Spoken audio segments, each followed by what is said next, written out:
The lesson outcome for this video is, I can use the discriminant to determine the number of solutions. So here is the quadratic formula that we've been using for the last several lessons, and the discriminant is the part of the quadratic formula that is underneath the square root. Okay, so if you look right here in this part, just right here under the square root, that is what we call the discriminant. Okay, so the discriminant is just the portion b squared minus 4ac.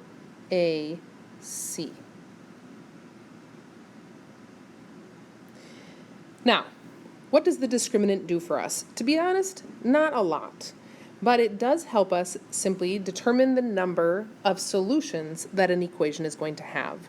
We haven't talked about this a ton yet, so let me break this down for you a little bit on the next page. Okay, so there's 3 different ways that the discriminant can end up. When we use, let me move this over, when we use b squared minus 4ac, we plug in the a value, the b value, and the c value, and we simplify this. And we'll see this in some examples. There are 3 possible things that can happen. This can end up being positive, or it can end up being negative, or it can end up being 0, which is not positive or negative. Okay? So, when the discriminant ends up being positive, which is what we've seen in almost every single example, that means what was underneath the square root was a positive number, like 121, for example, in the quadratic formula. Well, we take the square root of 121, we get 11, and we would keep doing our quadratic formula work, and we would end up, we would end up with 2 solutions. 2 answers. Now I'm going to add into this 2 solutions. I'm going to write the word real. Okay? We would end up with 2 real solutions. And the reason I stress the word real is because what happens if the discriminant, again this right here under the square root, if that ends up being negative, let's say it was negative, I think we saw in one example negative 63 or something like that. If we see negative under the square root, well, you try to type that into your calculator, for example, and it tells you that there's an error because you can't take the square root of a negative number. So we say there are no solutions. Okay? Now again, I'm going to add the word real. No real solutions, because there is an area of mathematics called the imaginary number system that will continue to talk about non-real solutions. But for now and for this course, we're just going to say for positive discriminant, there's 2 real solutions, and for a negative number for the discriminant, there's no real solutions or no solutions. The third option is if that square root ends up being the square root of 0. Well, the square root of 0 is 0, and then when we use the quadratic formula, we would be doing the plus or minus 0. Well, if we add or subtract 0, it doesn't change. So really, there will only be 1 solution, or 1 real solution for that type of example. So what do these answers here tell us about the graph? Well, this first type, when there's 2 real solutions, when the discriminant is positive, this is actually pretty much everything we've been seeing in this course. And that is, we might have the parabola opening up like this, or it could mean the parabola is opening down like this.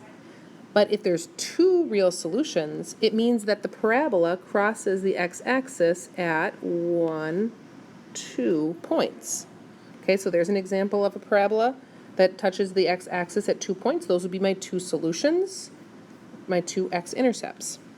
Same thing with this one. If that parabola crosses twice, there's 2 solutions, or 2 x-intercepts. But what happens if there are no real solutions? Because we have a negative number in the square root, or for the discriminant. Well, that means it can't be crossing the x-axis like this one does. And you know what? We've seen examples of a parabola like this. It would be simply like this. This parabola, it's not drawn very well actually, this parabola does not cross the x-axis at all. Okay? It could also be opening down below the x-axis. Again, it's not touching the x-axis, so there are no x-intercepts, which means there's no real solutions. So what do you think the graph might look like if there's only one solution, only one x-intercept? Well, what that would look like is the parabola would be intersecting the x-axis at just one point, which means the vertex would be on the x-axis. And same thing here. One x-intercept. So again, the discriminant, this right here, just simply tells us what type of number, I should say, is underneath the square root. If that is positive, there will be two solutions, and your graph will cross the axis twice. If the number is negative for the discriminant, a negative under the square root, it tells us there's no real solutions, and you're not going to intersect the x-axis at all.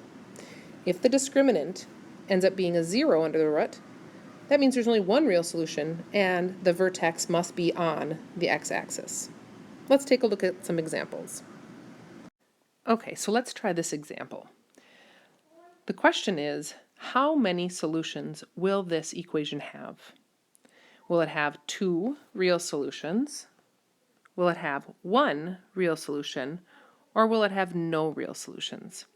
And again, this is determined by using the discriminant, simply that portion of the quadratic formula that's under the square root.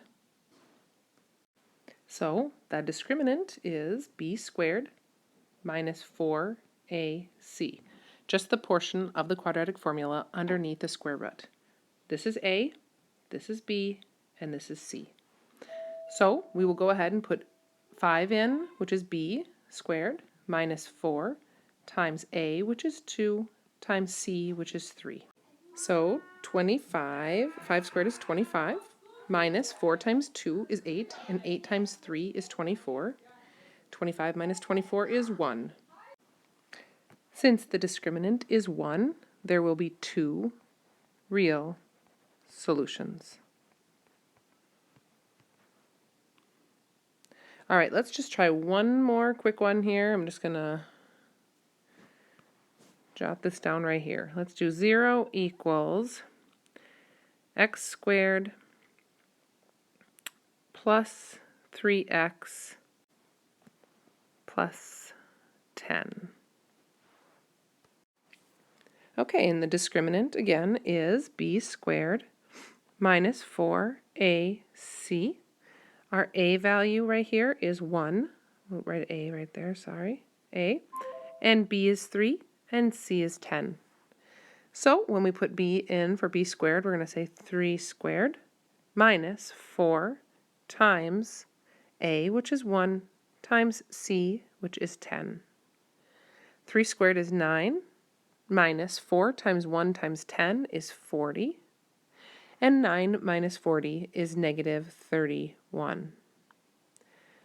So since the discriminant is negative 31, that tells us from the chart on the previous page that there will be no real solutions.